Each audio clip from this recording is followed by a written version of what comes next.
بسم الله الرحمن الرحيم قل هو الله أحد الله الصمد لم يلد ولم يولد ولم يكن له كفوا أحد.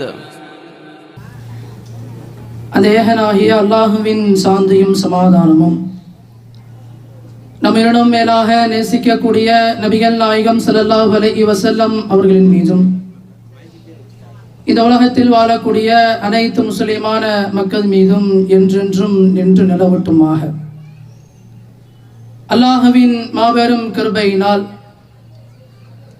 தமிழ்நாடு தௌஹீத் ஜமாத் தஞ்சை வடக்கு மாவட்டம் மேலக்காவிரி கிளை 1 சார்பாக பெண்களுக்கான தர்பியா ஏற்பாடு செய்யப்பட்டிருக்கிறது. இத்தர்பியாவின் துவக்க நிகழ்ச்சியாக தலைமை உரையாக சகோதரர் ஜாவித் டிஎன்டிஜே கிளை தலைவர் அவர்கள் எங்கே செல்கிறது சமூகம் என்ற தலைப்பில் உங்கள் முன்னால் உரையாற்றுவார். வார்த்தைகளில் சிறந்தது அல்லாஹ்வின் வார்த்தைகள் என்றும், வழிகாட்டுதலில் சிறந்தது நபிகள் நாயகம் ஸல்லல்லாஹு அலைஹி வஸல்லம் அவர்கள் வழிகாட்டுதல் என்றும், காரியங்களில் மிக மிக கெட்டது மார்க்கத்தில் பிதஅத்துகளை உண்டாக்குவது, ஒவ்வொரு பிதஅத்தான காரியம் வழிகேடு, ஒவ்வொரு வழிகேடும் உங்களை நரகத்திற்கு தான் கொண்டு போய் சேர்க்கும் என்பதனை நபிகள் நாயகம் ஸல்லல்லாஹு அலைஹி வஸல்லம் அவர்கள் தங்களுடைய ஒவ்வொரு சொற்பொழிவிலும் இந்த மனித சமுதாயத்துக்கு எச்சரித்ததை நானும் இங்கு நினைவு கூர்ந்தவனாக இந்த தலைமை உரையை ஆரம்பம் செய்கின்றேன். பொதுவாக தர்பியா நல்லொழுக்க பயிற்சி வகுப்பு என்பது நமது ஜமாத்தின் சார்பாக அவ்வப்போது மக்களை ஒருங்கிணைத்து வைக்கப்பட்டு வருகின்றது. இது போன்ற நிகழ்ச்சிகள் ஏன் வைக்கின்றோம், எதற்காக வைக்கப்படுகிறது என்பதனை விளக்குவதற்காகவே இந்த தலைமை உரையினுடைய தலைப்பு தேர்வு செய்யப்பட்டிருக்கின்றது. பொதுவாக நாம் வாழக்கூடிய இந்த காலத்தில் நமது சமூகம் எந்த பாதையில் செல்கின்றது என்பதனை ஒரு கணம் சுய பரிசோதனை செய்து பார்க்க வேண்டிய இடத்துல நாம் இருக்கிறோம். ஏனென்றால் சமூகம் நல்ல சீர் பெற்று அது நேரிய வழியில் செல்கின்றது என்றால் அந்த சமூகம் பிற சமூகத்துக்கு எடுத்து சொல்லக்கூடிய ஒரு சமுதாயமாக திகழும். திருமறை குர்ஆனில் அல்லாஹ் கூறக்கூடிய நேரத்தில் வல்தக்கும் மின்கும் உம்மத்துன் யதுஊன இலல் ஹைர் வ யஅமுரூன பில் மஅரூஃபி வ யன்ஹவுன அனில் முன்கர், அதாவது உங்களில் ஒரு கூட்டத்தார் இருக்கட்டும், அவர்கள் நன்மையை ஏவி தீமையை தடுக்கக்கூடிய கூட்டமாக இருக்க வேண்டும் என்று அல்லாஹ் தன்னுடைய திருமறை குர்ஆனில் இந்த வசனத்தை குறிப்பிட்டு காட்டி சொல்கின்றான். அப்போ நாம் சமூகமாக வாழ்ந்தால் அந்த சமூகத்தில் தீமைகள் நடக்குது, கெட்ட விஷயங்கள் அரங்கேறுகின்றது, மக்கள் பாதை மாறி செல்கின்றார்கள், இப்படிங்கிற ஒரு நிகழ்வு ஏற்பட்டாலே அந்த இடத்துல சீர்திருத்தம் அப்படிங்கிறது சமூகம் தானாக செய்ய வேண்டிய ஒரு பொறுப்பு. எங்கே செல்கிறது சமூகம் அப்படிங்கிற தலைப்பே என்ன சொல்லுது அப்படின்னா, ஒரு பாதையில் போகணும் சமூகம், ஆனால் அந்த பாதையில் போகாமல் பாதை மாறி போகக்கூடிய நேரத்தில் கேள்வி எழுப்பப்படும்ல, அந்த கேள்வியை போன்று தான் தலைப்பு இருக்கும். இதை ஒரு உதாரணம் கொண்டு புரிந்து கொள்ளலாம். ஒருவரிடம் ஒரு வழியை சொல்லி நீங்கள் அனுப்பக்கூடிய நேரத்தில் அந்த வழியில் அவர் செல்லாமல் போகக்கூடிய நேரத்தில், அந்த வழியிலிருந்து எதிர் திசையில் அவர் திரும்பி செல்லக்கூடிய நேரத்தில் நான் என்ன சொன்னேன், இவர் என்ன செய்கின்றார், அவரை அந்த பக்கமாக போக சொன்னேன், இவர் என்ன இந்த பக்கமாக போய்கிட்டு இருக்காரு இப்படின்னு சொல்லி நாம் சொன்ன விஷயம் நடைபெறாமல் இருந்தால், நாம் சொன்ன வாக்கியங்கள் அங்கே அரங்கேறாமல் இருந்தால் அதற்கு நாம் கொடுக்கக்கூடிய வியாக்கியானம் தான் இவர் என்ன புரிஞ்சு தான் செய்கிறாரா, விளங்கி தான் செய்கிறாரா அப்படின்னு சொல்லி கேள்விகள் கேட்போம். இதை தான் படைத்த ரப்பு நம்மை படைத்து விட்டு நம்ம கிட்ட நிறைய விஷயங்களை சொல்லியே நம்மளை அனுப்புனான். என்னது, நம்ம ரப்பு நம்ம கிட்ட சொல்லி அனுப்புனானா? இந்த வாசகம் நம்ம சொல்கிறோம்ல, நம்ம ரப்பு நம்ம கிட்ட சொல்லி அனுப்புனா அப்படிங்கிற வாசகத்தை நம்ம சொல்கிறோம். நம்ம ரப்பு நம்ம கிட்ட பேசுனா அப்படிங்கிறோம். நம்ம ரப்பு நம்ம கிட்ட உறுதிமொழி எடுத்தான்னு சொல்கிறோம். எங்கேயாவது நமக்கு ஞாபகம் இருக்கின்றதா? இது நாம சொல்லவில்லை. திருமறை குர்ஆனில் அல்லாஹ் சூரத்துல் அஹ்ராஃப்ல 7வது அத்தியாயத்தினுடைய 172 வசனத்தில் அல்லாஹ் சொல்றான், ஆதமுடைய முதுகுகளிலிருந்து அவர்களுடைய மக்களை நாம் வெளியாக்கினோம், அவர்களது சந்ததிகளிடம் அல்லாஹ் சாட்சிகளாக்கினான். அல்லாஹ் என்ன சொல்றான் இந்த வசனத்தில்? ஆதமுடைய முதுகை நம்ம தடவணும்.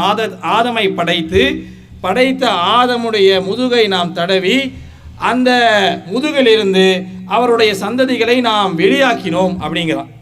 சந்ததிகளை வெளியாக்கி சாட்சிகளாக்கினோம் அப்படின்னு சொல்லி அல்லாஹ் சொல்றான்.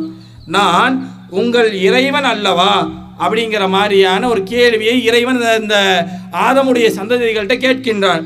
அதற்கு அவர்கள், ஆம், இதற்கு நாங்கள் சாட்சி கூறுகிறோம் என்று கவனமற்று இருந்து விட்டோம், இதை விட்டும் நாங்கள் கவனமற்று இருந்து விட்டோம் என்றோ, இதற்கு முன் எங்களின் முன்னோர்கள் இணை கற்பித்தனர், நாங்கள் அவருக்கு பின் வந்த சந்ததிகளாக இருந்தோம், அந்த வீணர்கள் செயலுக்காக எங்களை நீ அழிக்கிறாயே என்று கியாமத்து நாளில் நீங்கள் கூறாது இருப்பதற்காக இவ்வாறு நாம் உறுதிமொழி எடுத்தோம்னு சொல்லி அல்லாஹ் சொல்கிறான். அல்லாஹ் இங்கே என்ன பண்ணுறான் அப்படின்னா எவிடன்ஸ் கிரியேட் பண்ணுறான். என்ன மாதிரி எவிடன்ஸு? நாளை மறுமையில் படைத்த ரப்பு முன்னாடி போய் நின்று, இறைவா எனக்கு படிக்க தெரியாது, இறைவா எனக்கு எழுத தெரியாது, இறைவா நீ அருளிய வேதத்தை அரபியில் எனக்கு ஓத தெரியாது, இப்படி எல்லாம் சொல்லி, ஆகையினால் என்னால் நீ சொன்ன மாதிரி நடக்க முடியாது, நடந்திருக்கிறதுக்கு வாய்ப்பு நான் படிச்சிருந்தா எழுதியிருந்தா நீ சொல்லக்கூடிய உபதேசம் என்னை வந்து சேர்ந்திருந்தா நான் சரியாக நடந்திருப்பேனே அப்படின்னு சொல்லி இறைவன்கிட்ட மன்றாடக்கூடாது என்பதற்காக படைத்த ரப்பு என்ன பண்ணுறான்? எப்போ ஆதமை படைத்தானோ அப்பவே அவருடைய சந்ததிகளை வெளியாக்கி உறுதிமொழி எடுக்கிறான், சாட்சி எடுக்கிறான். ஒருத்தர்கிட்ட சாட்சியாக உறுதிமொழி எடுப்பதாக இருந்தால் எப்பொழுதும் எடுக்க முடியும். ஒரு சிறுவனாகவோ அல்லது ஒரு குழந்தையாக இருக்குது, அப்படி இருக்கக்கூடிய பருவத்திற்குரிய ஆட்டேந்தோ சாட்சியோ அல்லது உறுதிமொழி எடுக்க முடியுமா? கண்டிப்பாக முடியாது. ஆனால் அல்லாஹ் உறுதிமொழி எடுத்ததாக சொல்கிறான்னா நமக்கு எல்லாமே விவரம் அறியக்கூடிய ஒரு நிலைக்கு நம்மை மாற்றி தான் இறைவன் நம்மள்கிட்ட சாட்சி எடுத்திருக்கான் என்பதனை இந்த வசனத்திலிருந்து ஆழமாக புரிந்து கொண்டு இந்த இடத்துல நம்ம சிந்திக்க வேண்டியது என்ன தெரியுமா? அல்லாஹ்ட்ட சாட்சி சொன்னதையே நம்ம மறந்துருக்கோம். நம்ம படைத்த ரப்புகிட்ட நம்ம ஒவ்வொருத்தரும் தனிப்பட்ட முறையில் ரப்புக்கிட்ட சாட்சி சொல்லிட்டு அங்கிருந்து இறங்கி வந்து நம்ம என்ன பண்ணிட்டு இருக்கிறோம்? இங்கே நமக்கு தோன்றியவாறு விரும்பியவாறு வாழ்க்கையை அமைத்து கொண்டிருக்கின்றோம். இப்போ தெரிகிறதா கேள்வி? எங்கே செல்கிறது சமூகம் அப்படிங்கிற தலைப்பு ஏன் தேர்வு? இந்த சமுதாயம் ரப்புக்கிட்ட கொடுத்த உறுதிமொழியை அழகாக சரிவர செய்கின்றதா என்று கேட்டால் இல்லை. நம்ம சமீபத்தில் பார்க்கலாம், நம்ம ஊரில் சந்தனக்கூடு நடக்குது. அந்த சந்தனக்கூடு நிகழ்ச்சியின் பொழுது எத்தனையோ பெண்கள் அங்கே போகிறாங்க. ஏன் போகிறாங்க, எதற்காக போகிறாங்க அப்படின்னு கேட்டோம்னா, சிலர் பக்தி, சிலர் என்ன பண்ணுறாங்க, நாங்கள் அமைக்கக்கூடிய கடை தெருவுகளுக்காக போகிறோம் அப்படிங்கிறாங்க. ஆனால் ஒரே ஒரு விஷயம், நாம் எல்லாம் உணர்வுபூர்வமாக அடிக்கடி கேட்போம், உங்கள் தகப்பனார் திட்டின வீட்டில் உங்களுக்கு என்ன வேலை அப்படின்னு கேட்போமா இல்லையா? இது கேட்க தானே செய்கிறோம். அவன் நம்ம ரப்பை என்ன பண்ணுறாங்க அப்படின்னா, அல்லாஹ் இருக்கிறான், அல்லாவோட சேர்த்து அவுளியாவும் இருக்கிறாங்க அப்படின்னு சொல்லி படைத்த இறைவனை அசிங்கப்படுத்தி அவர்கள் ஒரு நிகழ்ச்சியை அரங்கேற்றுகின்றார்கள். ஆனால் நம்ம நாவு கூசாமல் நாங்களாம் பெண்கள் வீட்டிலே அடைஞ்சு கிடக்கிறோம். எங்களுக்கு வெளியில் போகிறதுக்கு என்ன பொழுதுபோக்கு இருக்குது? இது அல்லாவை அசிங்கப்படுத்தக்கூடிய இடத்திற்கு பொழுதுபோக்குக்காக போகிறீங்க? ரப்பை அசிங்கப்படுத்தக்கூடிய இடம் எந்த அளவிற்கு? படைத்த ரப்பு தான் எல்லாமே செய்வான், அவன் தான் உங்களை பரிபாலிக்கக்கூடியவன் சொல்லி திருமறை குர்ஆன்ல அல்லாஹ் சொல்கிறான். ஆனால் இங்கே இவங்க என்ன பண்ணுறாங்க, இவரும் பரிபாலிப்பார், இவரும் என்ன பண்ணுவார் செய்வார்னு சொல்லி சமூக நல்லிணக்கம் என்ற பெயரிலெல்லாம் மக்கள் அங்கே போயிட்டு வராங்க. இது இஸ்லாமிய சமுதாயத்தில் இந்த சமுதாயம் எங்கே செல்கிறது? ஏன்னா நம்ம படித்த வசனத்தில் கூட என்னுடைய முன்னோர்கள் இணை கற்பித்ததற்காக என்னை நீ குற்றம் பிடித்து விடாதே ரப்பே, அப்படி நீ நாளைக்கு சொல்லிடக்கூடாதுக்காகவே நீ உன்னை நான் எப்போ வெளியெடுத்தேன், மனிதனை பார்த்தெல்லாம் சொல்கிறேன், உன்னை எப்போ வெளியெடுத்தனோ அப்போவே நான் உன்கிட்ட இந்த உறுதிமொழி எடுத்துட்டேன், உனக்கு நான் நேரம் கொடுக்க மாட்டேன். என்ன நேரம் கொடுக்க மாட்டேன்? நீ சிந்திச்சு திரும்ப கண்டுபிடிச்சி நீ வரணுங்கிறதுலாம் கிடையாது. உன்கிட்ட எவிடன்ஸ் கலெக்ட் பண்ணியாச்சு. நம்ம வழக்கத்தில் சொல்லணும் அப்படின்னா அவனை அரெஸ்ட் பண்ணுங்க அப்படின்னு சொல்லுவாங்க தெரியுமா? உங்களுக்கு எதிரான சாட்சிகள் எல்லாம் தயாராக இருக்குது, நீங்கள் தான் குற்றவாளி என்பதற்கு ஊர்ஜிதமான நிலை இருப்பதனால் இவரை நீங்கள் என்ன பண்ணுங்க, காவல்துறை இவரை நீங்கள் என்ன பண்ணிக்கலாம், அரெஸ்ட் பண்ணிக்கலாம். அது மாதிரியான எவிடென்ட்டை படைத்த இறைவன் நமக்கு எதிராக தயார் செய்து வைத்திருக்கின்றான் என்றால் எந்த அளவிற்கு நாம் சரியாக நடக்க வேண்டும். ஆனால் இன்றைக்கு நாம் அப்படிதான் நடக்கிறோமா?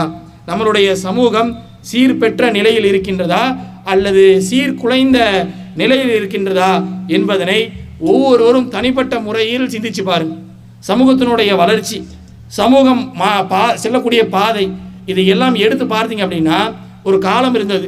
அந்த காலம் எப்படியாப்பட்ட காலம் என்றால் திருமறை குரானை ஓதுவார்கள். எதிலிருந்து? திருமறை குரானிலிருந்து ஓத மாட்டார்கள். ஆனால் ஏதாவது ஒரு புத்தகம், மஞ்சிலா இருக்கலாம் அல்ல யாசின்னு சொல்லிட்டு ஒரு புத்தகத்தை வைத்து ஓதுவார்கள். அது இல்லாமல் தனித்தனி புத்தகமாக குரானை ஓதிட்டு இருக்கக்கூடிய ஒரு நிலை இருந்தது. ஏகத்துவ பிரச்சாரம் வளரக்கூடிய காலத்தில் இதையெல்லாம் தனிப்பட்ட முறையில் நீங்கள் ஓதக்கூடியதில் நீங்கள் எதை நம்புகிறீர்களோ அந்த நம்பிக்கைக்கும் இஸ்லாத்துக்கும் சம்பந்தம் இல்லைன்னு தான் சொன்னோம். என்ன சொன்னோம்? நீ யாசினை ஓதி ஒன்று கிடைக்கும் நீ நம்புற பாரு, அந்த நம்பிக்கை போய் அதை நபிகள் நாயகம் சொல்லலைன்னு சொன்னோம். யாசினை ஓதவே கூடாதுன்னு நம்ம சொல்லவே இல்லை. திருமறை குரானை நீங்கள் படிக்கவே கூடாது என்று நம்ம சொல்லவே இல்லை. காஃபு சூறாவை வெள்ளிக்கிழமையில் ஓதுவதற்கு நபிகள் நாயகத்தினுடைய பொன்மொழியில் ஆதாரபூர்வமான செய்தி இல்லை அப்படின்னு தான் சொன்னோம். அதை ஓதவே கூடாதுன்னு நம்ம சொல்லலை. அதை நீ அந்த மாதிரி நம்பிக்கையோடு ஓதாத அப்படிங்கிறது தான் நம்மளுடைய அடிப்படை விஷயமாக இருக்குது. ஆனால் இன்றைக்கு சமுதாயம் திருமறை குரானை விட்டு எந்த அளவுக்கு பின்னோக்கி போயிருக்காங்க அப்படின்னா, நம்ம சுயபரிசோதனை பண்ணி பாருங்க. கடந்த ஒரு வாரத்தில் நம்மில் எத்தனை பேர் திருமறை குரானை திறந்து அதனுடைய மூல மொழியில் படித்திருக்கின்றோம்? கொஞ்சம் ரிவர்ஸ் போய்க்கும். ஏன்னா 7 நாளுக்கு ஷார்ட் டைமாக இருக்குது. அதனால் 10 நாள் எடுத்துக்கும். அதுவும் ஷார்ட் டைமாக தெரியுது. 30 நாள் எடுத்துக்கும். அதுவும் ஷார்ட் டைமாக தெரியுதா? விட்டால் அடுத்த ரமலானுக்கு தான் போகிற மாதிரி இருக்கும். நம்ம இந்த நிலைமையில் தான் சமுதாயம் இருக்குது. சமூகம் எப்படி இருக்குது? தனக்கு எதிலிருந்து நேர்வழி கிடைக்குமோ, தனது வாழ்க்கைக்கு எதிலிருந்து பயன் கிடைக்குமோ, தனது வாழ்க்கையில் நடைபெறக்கூடிய பிரச்சனைக்கு எதிலிருந்து தீர்வு கிடைக்குமோ, எனக்கு மனசு குழப்பமாக இருக்குது, இந்த செய்தியில் என்ன செய்ய முடியல, இது சம்பந்தமாக இறைவன் என்ன சொல்லியிருக்கான், திருமறை குர்ஆனை புரட்டி பார்த்து இந்த வசனம் எனக்காக இறைவன் அருள் இருக்கின்றான் என்ற தோரணையில் அந்த வசனத்தை படித்து பார்த்து வாழ்க்கையில் அமல்படுத்துகிறோமா? ஒரு பிரச்சனை வருகின்றது, இந்த பிரச்சனையை எப்படி சரி பண்ண போகிறோம்? சொத்து பிரச்சனையே வருது, திருமறை குர்ஆனை புரட்டி பார்த்து குர்ஆன் வசனம் சொல்கின்றது சொத்தை இப்படிலாம் பிரிக்கணும். அதெல்லாம் பேசாதீங்க. என் தம்பி எல்லாம் படிக்க வச்சுட்டாரு, எனக்கெல்லாம் பவுன்லாம் போட்டு அதெல்லாம் இந்த நிஜத்துலலாம் பேசக்கூடாது. எனக்கு வர வேண்டியது வந்தே ஆகணும், எனக்கு வர வேண்டியது வரணும். மனுஷியாக பார்க்க மாட்டீங்க. என்ன சொல்கிறது? என்னையெல்லாம் மனுஷியாக நீங்கள் பார்க்க மாட்டீர்கள். நாமே கேவலப்படுத்தி பேசக்கூடிய வாக்கியங்கள் எல்லாம் சமுதாயத்தில் அரங்கேறி கொண்டிருக்கின்றது. நம்மை நாமளே அசிங்கப்படுத்திக் கொள்வது. எனக்கெல்லாம் நான்லாம் ரொம்ப சாதுவாக இருக்கணும்லாம் நினைக்காதீங்க. நான்லாம் கோவப்பட்டா தாங்காதுங்க. அப்படின்னா நம்மளை நாமளே கேவலப்படுத்திக் கொள்கிறோம். இந்த வாசகம் எல்லாம் சொல்வதன் மூலமாக இந்த சமுதாயத்தை கேவலப்படுத்தி கொண்டிருக்கின்றது. அப்போ இந்த சமுதாயம் எங்கே செல்கின்றது? நல்ல வார்த்தைகளை, கலிமத்து ஃபஹல், அழகிய வார்த்தைகளை சொல்லுங்கள்னு சொல்லி இறைவன் நமக்கு வலியுறுத்துறான். ஆனால் இங்கே வாயை திறந்தாலே சாபம் தான். கழிச்சில் போயிடுவானே, பேதியில் போயிடுவானே. எங்கே செல்கிறது சமூகம்? இந்த திட்டம்லாம் ஒரு காலத்தில், இந்த பாட்டிமார்கள் காலத்தில் இருந்துச்சு. இந்த பாட்டிமார்கள்லாம் போயிட்டாங்க, துப்பட்டி போயிருச்சு அப்படின்னு நம்ம நினச்சோம். துப்பட்டி போய் புருகா மாறின பிறகு இங்கே பிரச்சனை என்னவா இருக்குது அப்படின்னா, கல்ச்சரில் போகிறோம், பேதியில் போகிறோம், போகல. அந்த பிள்ளைகளை வாசாப்பு சொல்லக்கூடியவர்கள் தான் இன்றைக்கு சமூகத்தில் அதிகமான பேர் இருக்கும். கோபம் வந்தால் என்ன வார்த்தை பேசுகிறோம் அப்படின்னு தெரியலை. அவனை கோபத்தில் திட்டுறதுங்கிறது வேறங்க. ஆனால் அவனுக்கு சாபம் விடுவது, சாபத்தை விட்டு அந்த சாபத்தில் அந்த குழந்தையை நிலைத்திருக்க செய்கிறது, இதெல்லாம் என்ன மாதிரியான பழக்கம்? ஆனால் நாம் நல்ல சொல்லை சொன்ன சமூகங்க இந்த இஸ்லாமிய சமூகம். எப்படியாப்பட்ட சமூகம் அப்படின்னா, நல்ல வார்த்தைகளை பிறருக்கு எடுத்து சொல்லுங்கள் அப்படின்னு சொல்லப்பட்ட சமூகத்தில் இருந்து கொண்டு இவ்வளவு அனாச்சாரங்கள் நடக்கின்றது. இன்னும் சொல்ல வேண்டும் என்றால், நீங்கள் ஒவ்வொருவரும் பொறுப்பாளிகள்.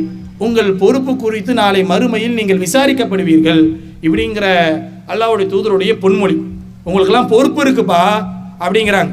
இன்னும் சொல்லணும் அப்படின்னா, உங்களுக்கு இன்னும் ஆழமாக போய் சொல்லணும் அப்படின்னா, நம்ம தமிழகத்தினுடைய முதல்வர் அப்படின்னு சொன்னோம்னா திரு ஸ்டாலின் ஐயா அவர்களை சொல்லலாம். அவருக்கு என்ன பொறுப்பு? தமிழ்நாட்டை நிர்வகிக்கக்கூடிய பொறுப்பு அவருக்கு வழங்கப்பட்டிருக்கு. அப்படியே தமிழ்நாட்டை மொத்தமாக நிர்வகிப்பாரான்னு கேட்டால், அவருக்கு கீழே அமைச்சர்கள் இருக்கின்றார்கள். அந்த அமைச்சர்கள் அவர்களாக அப்படி நிர்வகிப்பாங்களான்னு கேட்டோம்னா இல்லை, அவர்களுக்கு கீழே அதிகாரிகள் இருக்கிறாங்க. அந்த அதிகாரிகள் தானாக நிர்வகித்துக் கொள்வார் இல்லை, அவர்களுக்கு கீழே இன்னும் சில அதிகாரிகள் இருக்கின்றார், அவர்களுக்கு கீழே இன்னும் சில அதிகாரிகள், கீழ் மட்டத்துக்கு வந்தால் குடிமக்கள், இப்படின்னு சொல்லி ஒவ்வொருத்தவங்களும் ஒவ்வொரு லெவலில் பொறுப்பு இருக்குது. அதாவது காசு கொடுத்து செய்கிறது வேலை தான் பொறுப்புன்னு நம்ம நினச்சிட்டு இருக்கோம். அது அல்ல, ஒவ்வொருத்தருக்கும் நிறைய பொறுப்புகள் இருக்குது. அதில் ஒரு பொறுப்பு, பெண்களாகிய உங்களுக்கு ஒரு பொறுப்பு இருக்குது. என்ன பொறுப்பு இருக்குது? பொறுப்பு இருக்குதா? பெண்களுக்கு பொறுப்பு இருக்குது. என்ன பொறுப்பு இருக்குது?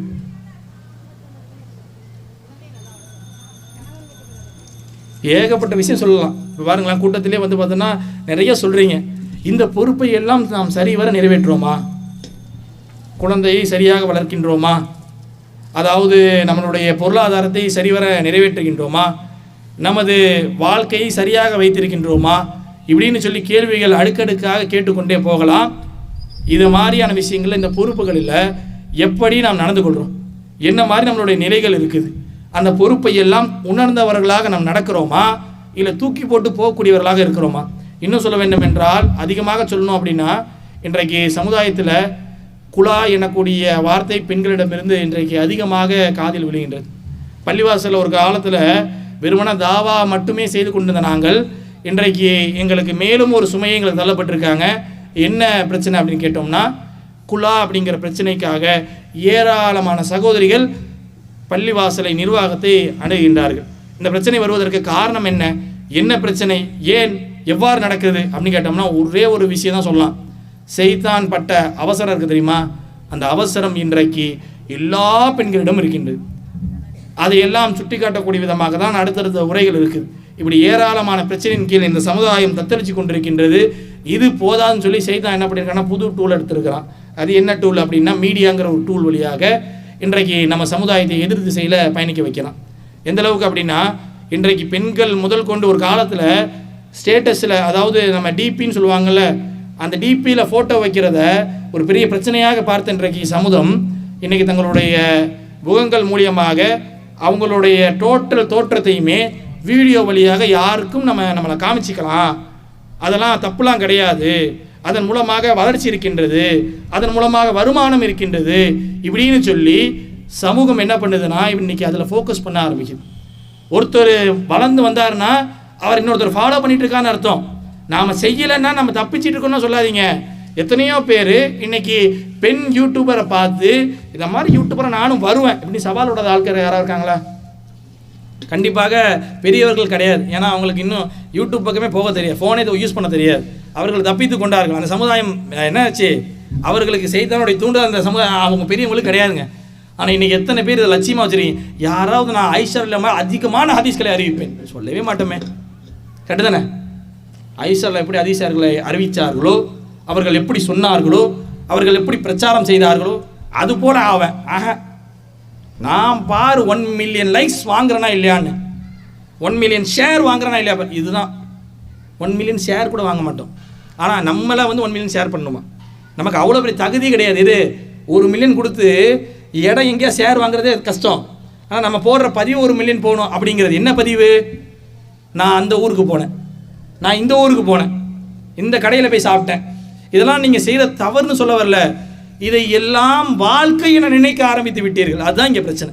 இங்கே பிரச்சனை என்ன அப்படின்னா, இதெல்லாம் மார்க்கம் தடுத்த விஷயத்தை நீங்கள் செய்கிறீங்க அப்படின்னு தாண்டி இன்றைக்கு இதை நீங்கள் செய்ய ஆரம்பிச்சு என்ன பண்ணுறீங்க, எல்லாருடைய குறையுமே இந்த மாதிரி அம்பலப்படுத்தினா, லைக்ஸ் அதிகமாக கிடச்சுன்னா அது ஒரு சைக்கோத்தனமான ஒரு நிகழ்வுக்கு நம்ம தள்ளப்படுறோம். ஒருத்தவன் கஷ்டப்படுறத பார்த்து ரசிக்கணும்னு சொல்லி இன்றைக்கி சமூகம் தள்ளப்படுது. அவன் கஷ்டத்தை வீடியோ எடுத்து போடுறோம். இன்றைக்கி இந்த ப்ராங்க்லாம் சொல்கிறாங்க தெரியுமா? இந்த ப்ராங்க்லாம் எந்த வகையில் செய்யணும் அப்படின்னா, ஒரு மனிதன் கஷ்டப்படுவதை அதை அப்படியே காமிக்கணும். எந்த அளவுக்கு காமிக்கணும்? உங்கள் வீட்டில் உங்கள் அம்மா இறந்து போயிட்டாங்க, எங்கள் அம்மா இறந்து போயிட்டாங்களா, அவன் என்ன ரியாக்ஷன் பண்ணுறான், என்ன மாதிரி அழுகுறான், அவன் என்ன மாதிரி மனநிலைக்கு போகிறான், அதெல்லாம் வீடியோ எடுத்து கொஞ்ச நேரத்தில் அங்கே பாருங்க கேமரா இருக்குது, தூக்கி அந்த கேமரா அங்கேயே போட்டு உடைக்கணும். மக்கள் அதை செஞ்சுருக்கணும், ஆனால் செய்ய தவறிட்டாங்க. அவங்க என்ன பண்ணிட்டாங்க, எடுத்துகிட்டு போ, வீடியோ எடுத்துகிட்டு போ. உங்களை பஸ் ஸ்டாண்டில் வச்சு யாராவது மாதிரி பண்ணுறாங்களா, நீங்கள் இந்த கேமரா உடைக்க முற்படணும். இப்படி முற்படுறீங்களா? இல்லை, நான் அந்த யூடியூப் சேனல் அந்த ஒரு வீடியோ எடுத்தாங்கல்ல, அது வரும், அந்த லிங்க் நான் அனுப்பியிருக்கேன் பாரு, வாட்ஸ்அப்பில் பாரு, இது வேறு பரவுது. அப்போ எங்கே செல்கிறது சமூகம்? இந்த சமூகம் எதை நோக்கி பிரயாணம் நடந்துகிட்டு இருக்கு? இன்றைக்கு காலேஜ் படிக்கக்கூடிய எல்லா பிள்ளைகள்கிட்டுமே இந்த பிரச்சனை இருக்குது. சில பிள்ளைகளை நான் பார்க்குறேன், அந்த பிள்ளைங்க மூஞ்சிலும் சிரிப்பு வருது. ஐயா அண்ணன் வந்து நம்மளை பற்றி தான் பேசிக்கிட்டு இருக்குது, எப்படியாவது தலை குனிஞ்சே உட்காந்துடணும், போகிற வரைக்கும் எட்டி பார்த்துன்னு வச்சுக்கிங்க பொட்டு உடஞ்சிரும் அப்படிங்கிற அளவிற்கு பெண் பிள்ளைகள் அப்படி இருக்கிறாங்க. உங்களுக்கே தெரியாமல் இன்றைக்கு அந்த பிள்ளைங்க யூடியூப் சேனல் திறந்திருந்தாலும் இருக்கும், அந்த பிள்ளைங்க அதை என்ன செய்கிறாரு தெரியாது. ஒரு கட்டத்திற்கு மேலே உங்களால் கட்டுப்படுத்த முடியாது. இப்போ பொறுப்பாளிகள் என்ற இடத்தில் நாம் என்ன செஞ்சுக்கிட்டு இருக்கோம்? பெண் பிள்ளைகளை சரியாக பொறுப்போடு வளர்க்கின்றோமா? இன்னைக்கு இன்ஸ்டாகிராமில் காதல் உருவாகிறது, ஃபேஸ்புக்கில் கனெக்ட் ஆகுறாங்க, அதுக்கப்புறம் எங்கள் ரிஜிஸ்டர் ஆஃபீஸில் தான் மேரேஜ் நடக்குது. இது நடக்குதா இல்லையா? இது நடப்பதற்கு நீங்கள் அனுமதித்து விட்டீர்கள், நீங்கள் கொடுத்துட்டீங்க, சான்ஸை கொடுத்தாச்சு, வழியை திறந்தாச்சு. திறந்த பிறகு அந்த பிள்ளைங்க அதே பாதையில் பிரயாணம் செய்ய தானங்க முயற்சி பண்ணுவாங்க. நம்ம தாராசுரம் பக்கத்தில் ஹைவே போட்டிருக்காங்க, அந்த ஹைவேல போட்டாச்சுன்னு எல்லாருக்கும் தெரியும். அங்கேருந்து தஞ்சாவூர் வரைக்கும் போகலான்னு இந்த தகவல் தெரியும். திடீர்னு இந்த தகவலை கேட்டு ஒருத்தர் போகிறார். போகக்கூடிய நேரத்தில் ரோட்டில் கல் வச்சுருக்காங்க. சொன்னோம் தப்பாக சொல்லிட்டான் போல இருக்குது, ரோடே இல்லை அப்படின்னு சொல்லி திரும்பி வந்துருமா இல்லையா? இதை மாதிரி வழிகள் இருக்குன்னு அவங்களுடைய நண்பர்கள் அவர்களுக்கு எட்டி காமிச்சு சுட்டி காமிச்சு சொல்லக்கூடிய நேரத்தில் அந்த வழியை அந்த குழந்தை உபயோகம் செய்வதற்கு முயற்சி பண்ணும். அப்போ அப்படியாப்பட்ட வழியை போய் அதை தேடுறப்ப நம்ம வீட்டில் அந்த வாசலை அடைஞ்சிருக்குமா, தட்டி கேட்டாலும் தொடக்க முடியாதுமா அதெல்லாம் இப்படின்னு சொல்லி உணர்த்தக்கூடிய பேரண்ட்டாக நீங்கள் இருக்கிறீங்களான்னு கேட்டோம்னா, அதை அதட்டக்கூடிய தகப்பனார் இருக்கார்ல, அந்த தகப்பனாரை வந்து விமர்சிக்கக்கூடிய பேரண்ட்டாக இன்றைக்கு சமூகம் மாறிக்கொண்டிருக்கின்றது. இந்த சமூகம் இப்படியே போச்சு அப்படின்னா எந்த அளவிற்கு இது போய் நிற்கும் அப்படிங்கிற விபரீதங்களை உணர்ந்ததுனால்தான் நம்ம என்ன பண்ணுறோம் அப்படின்னா, நம்ம ஜமாத்தின் சார்பாக மக்கள் மத்தியில் பிரச்சாரத்தை முன்னெடுக்கணும். என்ன மாதிரி பிரச்சாரங்கள் முன்னெடுக்கணும்? எல்லாரையும் பழைய நிலைமைக்கு அவர்களை ஆர்கனைஸ் பண்ணி அவங்க எல்லாரையும் மார்க் உபதேசங்களை கேட்க வைக்கணும். அவங்களாகவே அவர்களுடைய சீர்திருத்தங்களை செய்து கொள்ளணும். அவங்க சீர் பெற்ற பிறகு அவர்கள் வெளியில் போய் என்ன பண்ணணும்? இஸ்லாமிய மார்க்கம் என்றால் இதுதான், இந்த மார்க்கத்தை நீங்கள் பின்பற்றுங்கள், எங்களை பாருங்கள், எங்கள் வாழ்க்கையை பாருங்கள், எங்கள் வாழ்க்கையில் கூடிய தூய்மையை பாருங்கள், நாங்கள் ஏன் இவ்வளவு தூய்மையாக இருக்கிறோம் என்றால் எங்கள் தூதர் நபிகள் நாயகம் ஸல்லல்லாஹு அலைஹி வஸல்லம் அவர்கள் தூய்மையாக இருந்தார். அவர்கள் தூய்மையாக இருந்ததன் காரணமாக நான் தூய்மையாக இருக்கின்றேன். எனது தூய்மைக்கு அடிப்படை நபிகள் நாயகம். நபிகள் நாயகம் இது எல்லாம் எங்களை எதற்காக செய்ய சொன்னார்கள் என்றால், இந்த உலகில் வாழ்ந்து மரணித்து அதற்கு பிறகு ஒரு நிரந்தரமான உலகம் இருக்கிறது, அதில் காலம் கிடையாது, நேரம் கிடையாது, வருடம் கிடையாது, அங்கே தான் நிரந்தரமாக இருக்க போகிறோம், அந்த உலகத்திற்கு எங்களை தயார் செய்ய சொன்னார்கள். நீங்கள் தயாராகிட்டீங்களான்னு கேட்குறாங்க. இதற்காக தான் எத்தனையோ பெண்கள் அவருடைய உடலை காமிக்கக்கூடிய நேரத்தில் கூட நாங்கள் பருதா அணிவதை எங்களது சுதந்திரமாக நாங்கள் நினைக்கின்றோம். என்ன சொல்லணும்? எங்களுடைய சுதந்திரமாக நினைக்கிறோம் அப்படின்னு சொல்லணும். இன்றைக்கி தனித்தனியே நீங்கள் இன்டர்வியூ எடுத்து பார்த்தீங்க அப்படின்னா, ஹிஜாபை சுதந்திரமாக நினைக்கக்கூடிய பிள்ளைகள் அதிகமாக இருக்கான்னு கேட்டோம்னா, அது எல்லாம் இன்னும் இருக்கட்டும். அந்த இந்த புர்கா போட்டால் எப்படி துப்பட்டி காலியாச்சோ, புர்கா கொஞ்ச நாள் காலியாகட்டும், நம்ம மாற்றிக்குவோம், ஸ்காப்பை சின்னதாக்கிடுவோம், புர்காவை தூக்கிடுவோம், இப்படிங்கிற அளவிற்கு குழந்தைகள் மாறிக்கொண்டிருக்கின்றார்கள். இது எல்லாம் நிதர்சனமாக நடக்கக்கூடிய விஷயத்தை தான் உங்கள் முன் படம் போட்டு காமிக்கின்றோம். எனவே இது போன்ற பிரச்சனைகளில் இருந்தெல்லாம் குழந்தைகளையும் பெரியவர்களையும் உங்களுடைய உறவினர்களையும் வெளியேற்க வேண்டும் என்றால் நீங்கள் சீர் பெற வேண்டும். நீங்கள் சீர் பெற்றால்தான் பிறருக்கு எடுத்து சொல்ல முடியும். திருமறை குர்ஆன் தெளிவாக சொல்கின்றது. என்ன சொல்லுது? நீங்கள் செய்யாதை பிறருக்கு சொல்லாதீர்கள். நீங்கள் செய்யாத பிறருக்கு சொல்ல ஆரம்பிக்கிற நேரத்தில் உங்களுக்கு முதல்ல தகுதி இழக்கப்படுகிறது. அப்போ நீங்கள் ஒரு விஷயத்தை மார்க்கும்னு தெரிஞ்சுக்கிறீங்களா, உபதேசம் தெரிஞ்சுக்கிறீங்களா, உங்களுடைய தகுதியை அல்லாஹ் உயர்த்திக்கிட்டே போகிறான். அந்த தகுதியோடு நீங்கள் என்ன பண்ணுங்க? பிறருக்கு எடுத்து சொல்ல ஆரம்பிங்க, பிறருக்கு சொல்ல ஆரம்பிங்க. இது எல்லாம் என்ன பண்ணால் சைத்தானுடைய வலையிலிருந்து வெளிவருவதற்கான ஒரு வாய்ப்பை ஏற்படுத்தும். இது போன்ற தர்பியாக்களை ஏற்படுத்துவதே ஒரு மனமாற்றம் வரணும், மக்களிடையே ஒரு பெரிய மாற்றங்களை கொண்டு வரணும். அந்த மக்கள் இந்த ஜமாத்தின் கூட ஒரு பிரயாணத்தை செய்யணும். எதற்காக? மறுமை வெற்றி மட்டுமே நோக்கத்திற்காக. இந்த தலைமை உரையை நிறைவு செய்கின்றேன்.